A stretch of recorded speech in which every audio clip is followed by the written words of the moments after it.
코인 왕자입니다. 오늘의 이슈 보겠습니다. 자, 비트코인 조정 시작이 되었습니다. 어제 우리 공개 방송 할 때도 봤고, 공개 방송 하기 전부터 밀리기 시작했죠. 한 5시 살짝 넘으면서 밀리기 시작해가지고, 오늘 아침 종가를 보니까 조금 더 빠졌어요. 어제 한 2%에서 1.78% 왔다 갔다 하다가 3.3%에 마감이 되었네요. 자, 신경 쓸 필요는 없습니다. 예, 신경 쓸 필요 정도는 아니고, 그럼 조정이 시작이 됐으니까 우리 원래 이제 보기로 한 거는 4천 돌파되는지 지켜보자 했는데 돌파를 못했어요. 그죠? 그리고 아마 오늘 약간 반등이 나오더라도 아무런 기대를 하지 마세요. 어차피 다시 밀릴 가능성이 높다, 이렇게 보시면 될 것 같습니다. 자, 두 번째, 하락 끝에서 준비하자. 우리 어제도 얘기했지만 지금 밀릴 때 많이 빠졌다고 해서 지금 사버리고, 요것도 물론 뭐 바로 간다고 하면은 좋은 케이스가 될 수 있겠지만 지금은 아직은 그렇게 좀 보여지지 않아요. 그래서 예를 들자면 뭐 아무거나 찍어서 봤을 때 만약에 오브스다. 근데 어제 보니까는 4% 빠졌어요. 4.2% 빠졌는데 이제 조금 바닥 치고 다시 오르나, 이 생각을 하지 말고 비트가 과연 어느 지점에서 반등을 줄까? 자, 이제 여기서 왔다 갔다 할 거예요. 또 하다가 밀리다가 어느 시점 가서는 다시 상승으로 이런 포지션이 나올 텐데, 요 포지션이 나올 때 그럼 이제 하락 마무리쯤에 가서 무슨 작업을 할 건지 계획만 세우면 된다. 굉장히 간단하죠. 어려운 거 하나도 없어요. 내 계좌를 보면서 마이너스 쳐다보고 있을 시간에 차라리 앞으로 어떻게 대응하고 어떻게 준비할지, 그거를 지금 하나씩 만들어내는 게 훨씬 더 이득이 될 수 있다라고 보여집니다. 자, 마지막 상승정 마지막 조정으로 보여져요. 제가 이건 보는 그냥 개인적인 관점인데, 무슨 얘기냐면 상승이 다시 될 거다, 코인 시장은.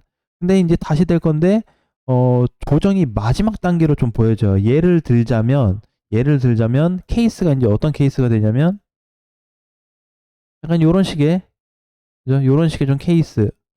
지금 뭐 얘도 보게 되면은 한 3개월 잘 올라갔거든요. 열심히. 그죠? 3개월, 한 4개월 올라갔는데, 그리고 나서부터 밀리기 시작하고 있죠.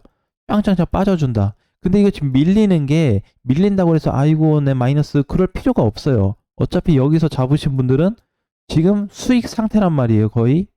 아니면 본전에 있거나 어제 밀려서 뭐 약간 손실로 이제 막 전환됐을 수도 있어요. 자, 하지만 그것보다는 이게 이제 하락 마무리가 어디쯤 될 거냐. 그죠? 하락 마무리. 그러면 이제 얘는 중간에 밀리고 나서 또 코로나 터지고 나서 회복이 되고 나서부터 반등이 시작됐죠. 결국엔 요만큼 빠졌다가 여기서 반등 주고 이렇게 다시 올라간 케이스인데, 이런 식의 조정이 나올 거다. 그래서 마지막 조정으로 보셔야 될 것 같아요. 잘못하다가는 무슨 상황이 발생될 수 있냐면, 물론 이제 조정 보는 거를 막 수개월씩 보고 그러진 않아요. 단순 조정으로 좀 보여지는데, 그 단순 조정이 나온다고 해도 우리가 이제 막상 시장이 떨어지고 나면은 좀 심리적인 컨트롤이 안 될 수도 있어요. 그런데 이번에 어느 정도 이거 밀렸다가 만약에 뭐 한 3,600 찍었다, 또는 거기를 약간 위협할 정도로 갔다라고 했을 때는 뭘 준비해야 되냐면 반등을 준비해야 됩니다. 반등. 요게 이제 나올까? 이거를 봐야 돼요. 나오는데 그냥 감정적으로 나오겠다, 이쯤 됐으면 가겠지가 아니고 정확한 시점을 포착하는 게 중요할 것 같아요. 그래서 오늘 아침 이제 9시 끝나고 나서 보니까 이제 반대편에 이제 다른 쪽 시장들은 시장이 빠지면 이제 테더 도미넌스는 반등이 나오는데, 어제 5.9%가 올라갔습니다. 테더 도미넌스는. 그러면서 약간의 저항을 다시 올라와 줬어요. 이렇게 뚫어주고, 그래서 조금은 더 제가 올라갈 수 있기 때문에 우리 쪽 현물 시장이 좀 밀릴 수 있겠다라고 보면 되는데, 얘에 대한 상승 시세는 확실히 제한적이다라고 보세요. 제한적이라고 하는 거는 결국에는 많이 얘가 이렇게 밀려버릴 수 없는 구조다. 이렇게 못 가는 구조죠. 설령 저렇게 가버린다고 해도 특별하게 뭐 무서워지겠죠. 저렇게 빠지면 안 되지. 그죠? 그래서 요렇게 빠지다가 요 정도 빠지다가 뭐 반등 주고 모양을 좀 만들어서 다시 뚫는 요런 그림이 한번 만들어지겠다. 이때까지만 기다리면 돼요. 기간으로 따지면은 아주 오랜 기간은 아닙니다. 어차피 지금 이제 이번에 밀린 것도 테더 쪽도 마찬가지고 단기적 흐름으로 봐야 돼요. 단기적 흐름으로 봐야지, 아, 이제는 뭐 시장 상승 끝났나 보다, 이제 못 가나 보다, 이런 쪽으로 좀 보기에는 아직은 좀 무리가 있고, 더더욱이 중요한 거는 5월 1일 이날이 엄청나게 중요해질 거예요. 엄청나게 중요해질 겁니다. 왜냐면 지금은 사실 이제 여러분들이 어떻게 생각할지 모르겠지만 지금 요거 밀렸잖아요. 3%. 그죠? 요거 3% 밀렸는데 솔직히 얘기하면 저거 하락한 거는 빙산의 일각이에요. 엄청나게 많이 빠진 게 아니에요. 10개 중에 내가 체감상으로 한 0.3개 빠진 정도예요. 10개 중에서. 그럼 한 개도 안 빠진 거잖아요. 엄청 적게 빠진 거예요. 그죠? 예. 10개에서 뭐 2개, 3개 정도 떨어진 것도 아니고, 이제 여기 보면은 4개월 동안 거의 올라가면서 이제 요거 살짝 그래도 고점에 있잖아요, 아직. 그죠? 그래서 중요한 거는 지금 뭐냐면은, 아니, 그래, 비트는 잘 버틴다. 근데 내게 많이 빠지더라. 내게 어제 보니까 진리카도 음봉으로 바뀌었죠. 이제 얼마나 많이 빠졌겠어요. 리플은 이탈됐어요. 그죠? 단기 입행 이탈돼서 650원까지 내려온 상태고, 아비트럼은 오늘 장중에 더 빠졌죠. 그죠? 지금 다 이런 상태예요. 더 밀렸어요. 끝으로 가면서 더 밀려버렸어요. 그죠? 그동안에 뭐 잘 갔던 솔라나도 확 빠져버리고, 샌드박스는 뭐 당연히, 그죠? 지금 다 이런 상태예요. 그런데 우리가 그래도 집중적으로 봐야 되는 거는 비트가 다시 저항을 뚫어주는 일이 만약에 만들어진다고 했을 때는 쟤네들 금방 회복됩니다. 어차피 팔고 나갔을 때 물량이 요거면 다시 들어올리면 물량이 이렇게 크게 들어올 거예요. 그럼 그동안에 밀렸던 또는 눌렸던 그 시기 자체를 빠르게 상승으로 뒤집어 놓을 수 있는 포지션이 만들어질 거다. 그때를 기다리시면 될 것 같아요. 다행인 거는 전 개인적으로 좀 다행이라고 생각해요. 지금 만약에 여기서 만약에 4천자리에서 바로 뚫렸거나 이래버렸으면 금방 올라갔다가 금방 떨어지는 요런 위치가 됐을 거예요. 그럼 이때 찍었으면 아마 끝났을 거예요. 거의. 예, 한마디 상승 공략은 끝났겠죠. 그런데 이제 그게 아니고 조정을 받고 간다. 언젠가는 다시 이렇게 좀 그림을 만들어줄 공간이 온다. 엄청 크게 가겠다라는 거죠.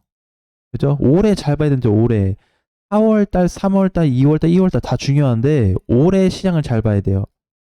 근데 여기 지금 꼭대기에서 뭐를 외쳤냐면 메인장을 외쳤죠. 메인 시장. 그죠? 자, 그러면 요 외친 게 과연 어느 시점에서 뚜렷하게 나와줄 거냐? 그거는 5월 1일자가 되면 더 정확하게 알 수 있어요. 그래서 제가 그거는 이렇게 중간중간 좀 체크해 가면서 모양이 더 좋게 만들어지거나 흐름이 좋은 쪽으로 반영이 될 때는 좀 적극적으로 제가 방송에서 좀 언급을 드릴 거고, 자, 이제 한 가지 주의해야 될 거, 요것만 딱 주의하세요. 이번 주 있죠, 이번 주. 이번 주까지, 그러니까 이번 주 일요일까지 아무것도 하지 마세요. 추매하지 말고, 신규 하지 말고요. 어차피 밀리는 구조인데 들어가서 뭐 할 거예요? 어차피 못 해요.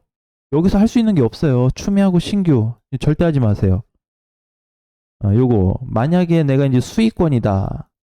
수익권에 좀 있다. 그러면 요거 뭐 빠져나올 수 있겠죠? 오케이, 이거는 뭐 비중을 조금 조절을 좀 해야 되겠다. 이것도 오케이. 괜찮아요. 수익권에 있거나 비중 조절 정도는. 근데 뭘 늘리거나 더 막 사거나 이런 거는 절대 안 됩니다. 아셨죠? 왜냐면은 어제 이거 밀린 거 지금 3.3% 빠졌는데 저만한 사이즈 한 번 더 빠질 수 있어요. 아셨죠? 내가 얘기한 것도 3,600을 예상은 하고는 있지만 여기를 더 벗어날 수도 있습니다. 여기를 못 올 수도 있는 거고, 그래서 봐야 돼요. 어느 지점이 정점이 되냐. 그래서 내가 이제 얘기한 게 썸네일에도 똑같이 올렸죠.